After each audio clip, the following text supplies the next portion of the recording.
Hey guys, it's me, LA Understood. Welcome to my show. This is my first live show on the Facebook feed, and I hope that it's picking up my voice. I'm not sure how loud I'm supposed to talk. Maybe if I did a practice one.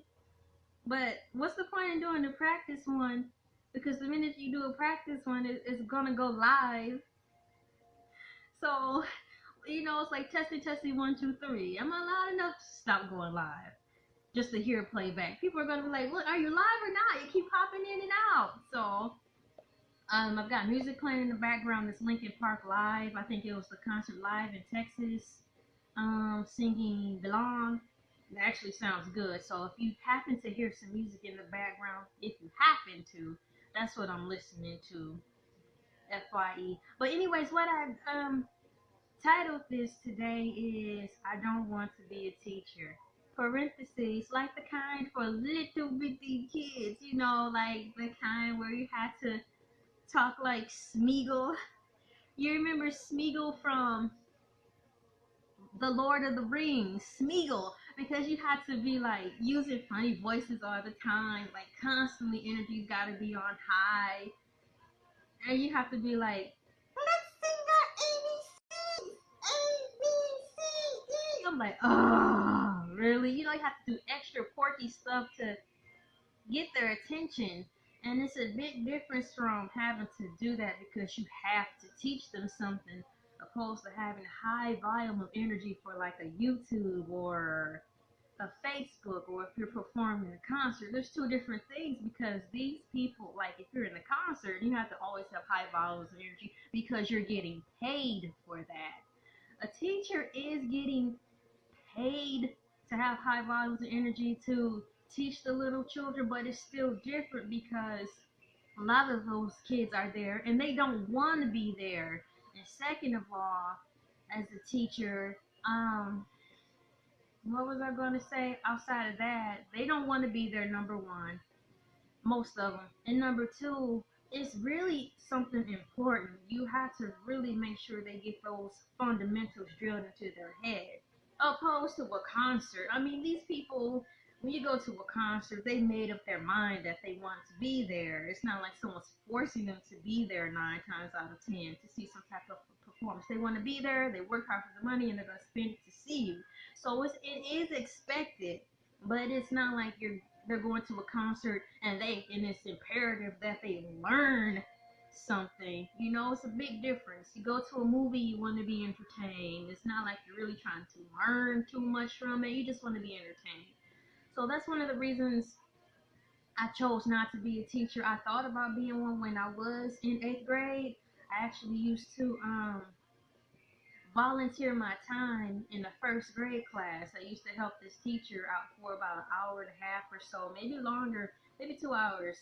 It felt like 3 hours, but I doubt it was that long. I know it wasn't 3 hours, but after school, after 8th grade, every day I would go over there. I was a part of a program. I would help the teacher, and grade papers, pass out treats, talk to the kids. I actually felt like a teacher, even though I wasn't doing every single thing she was doing. And I thought about it, get my feet wet. It was nice, but at the same time, me just volunteering for that little bit of time for that year, I think I did it for 1 year.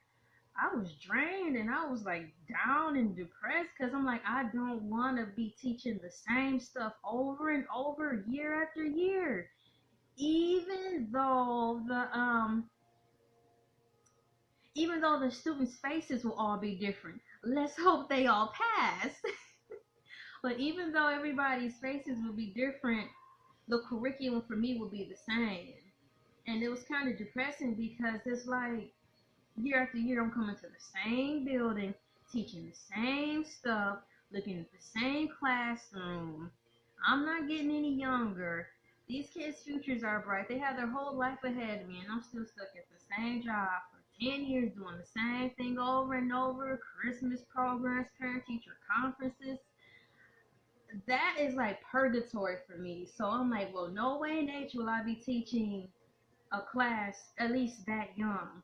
Now, if I were to be a teacher, I still have the desire, but it would be not for elementary students because they're still young. Even though you can implant a seed of some positivity in their life for it to grow later on. I don't have time to wait for that. And middle school, it would be a fun base to be an entertainer. So like if you're, a singer or a well-known person, middle school would be the perfect platform to go in and sing because you can inspire them more that way because you built and made a name for yourself. Or if you're a good entertainment that will teach them a lesson through something more modern, then that platform would be for you if you were in middle school. I would not want to be a middle school teacher, but I would definitely love to come in and perform for them, like do something to keep them engaged, to keep their minds open to something because they have a better sense of self.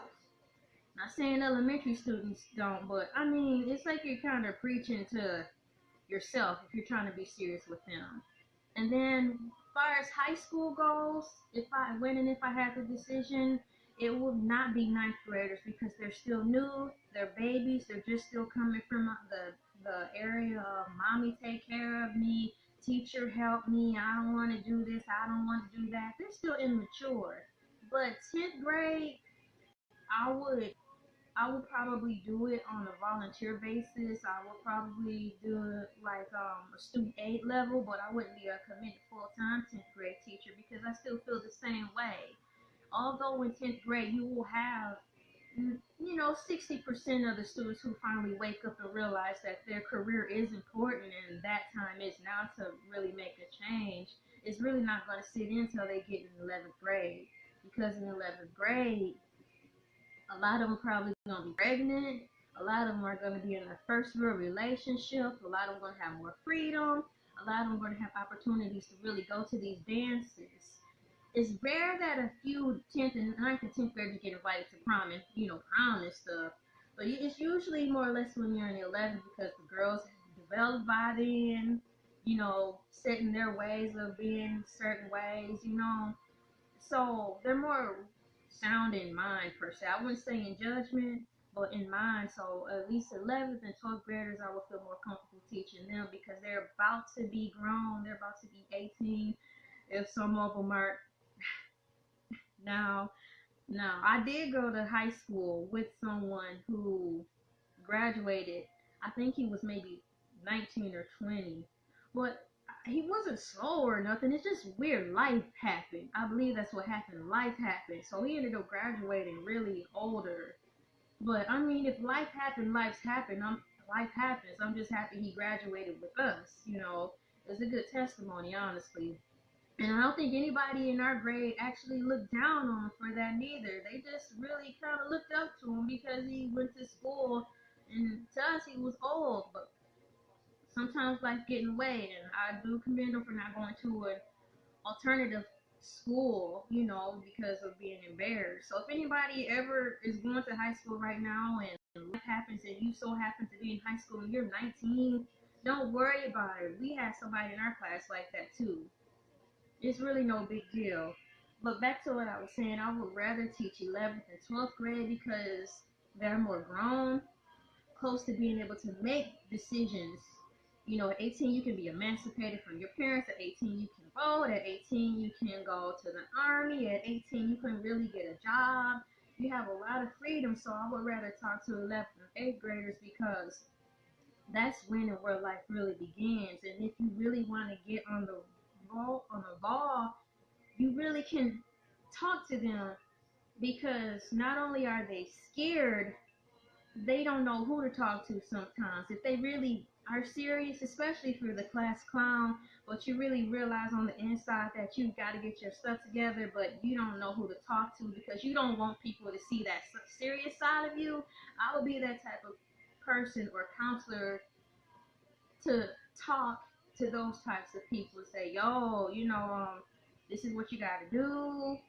I know how it is. I can help you. And if you have questions about college, if you're not ready to go to college, if you really feel you're not ready to go to college, I would encourage you not to go because sometimes you need a break. And sometimes I don't think parents really understand that. at least a certain generation of parents. We do have a new generation of parents that's coming up where they understand, they get it. You need a break from college. You need a break from school before you go right into college. But I'm talking about the older generation, like our grandparents' parents. Stuff like that. They want you to go straight to college, but they don't realize you need that break in between. I mean, you just went to school all your life, and now you're telling me you have to do 4 more years. They're saying it was 4 more years, but you don't realize what I just went through. Not only is my life completely over because I graduated, and some of these kids I grew up with since day 1 to 12th grade, it's just, it's a life-changing thing. It's like, well, mom, dad, I'm not going to be able to see my friends anymore because half of them are leaving. They've got jobs. It's not going to be the same. I think it's kind of a shell shock. Hi, thank you for watching my show. Welcome. I see you. Thank you, viewer. I love you. It's actually my husband. I love him so much. How you doing, babe? Thanks for watching my show. Yeah, so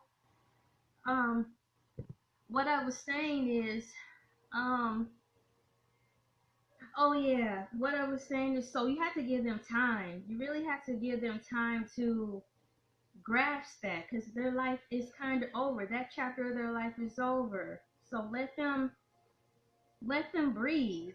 Some of them want to go to work before they go straight to college. I really encourage people at that time when they're in 11th and 8th grade, 11th and 12th grade, to encourage them to do that.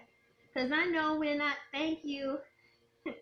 I know when I graduated, I didn't want to go straight to college. I wanted to go to work. I knew that if I took a year off, everything would be better. I would have a decent time to say goodbye to people I did know. I could have that final summer to say, this is what I want to do, or let's hang out one final time. I would have had 1 more year to get closure, to say goodbye to my teachers, and then move on to college. But it didn't happen that way. And I know a lot of people grew up in that same boat. If they just had that time to actually do what they wanted to do and just work or take a break from everything, I think our life would have rolled on, as far as on the educational scale, a little bit more better. So that's why I feel so important about wanting to help the people who are in 12th grade and 11th grade and above. That's just where my niche is. I know I'm saying it wrong. Niche. It's pronounced some other way, but who cares? Tomato, tomato. For those who will see this later. So my goal and my target audience is 11th grade, 12th grade, and the college arena. Because even though you are in college, the freshman year, half of them walking around like a chicken with their head cut off because they weren't ready to be there to begin with. So when I write my books, my heart is mainly towards those people, because it's like I can feel their pain. They're just going through the motions to pacify their parents or their legal guardians' feelings. But I say this, when you watch this video, if you're still in that situation, just be brave. Don't worry about the financial aid. Just be happy you're just a freshman or a sophomore and you're able to make the decision to take a break from college before all those financial aid bills build up. So if you still feel like you're in that situation in life where you want to stop college and take a break, I suggest that you do it before you continue to ruin, I wouldn't say ruin, but really alter your life in such of a situation where you wish you had just followed your heart. It's not really life or death. It's college, people. Okay, it's college. Take a break when you need it. That's why they do have programs and guidance counselors who are there to recommend, hey, take a time off, take a semester off, take a year off, because you do have a life. You do have a life outside of this now. So I'm very thankful that at a young age I realized, really young, 8th grade, who my target audience was and still is. My heart is for the 11th graders, 12th graders, and college students. And I don't think that'll ever change as far as being a teacher, the guidance counselor or some type of advisor or something to come back into the schools or colleges. That's where I want to be at. I have written a couple children's books, because it comes easy to me. So that's good. So I'll produce those. But that's just where I stand right there. And if anybody have any questions or a certain type of job topic that you want me to talk about or whatever, just let me know. Once again, my name is LA. It is LA understood, but you can just call me LA. And that's my theory on why I don't want to be a teacher for that age bracket. However, I do like little children. It's fun to be around them. I love them. They're adorable. But as far as being in a teaching setting, I would have to pass on that. I don't mind watching them because that's a whole different type of ball game. Being a teacher and watching the child and just interacting with them on that level is totally different. So thank you for watching my first live Facebook TV show. Have a good day. Once again, my name is LA Understood. Check me out on YouTube, WordPress, Spreadshirt. I do t-shirts. Blogger. I have that channel on there. It's called Blog for Cereal, and that one is targeted more to the cartoony style of writing. I have drawings and stuff on there too, so if you want to check it out. WordPress is another writer's blog, but that's more serious. It is for my 11th graders on up into the adulthood era, because I do target some serious issues that went on in my life and so forth. So once again, thank you so much. I'm Ellie Understood. Have a great day. Bye.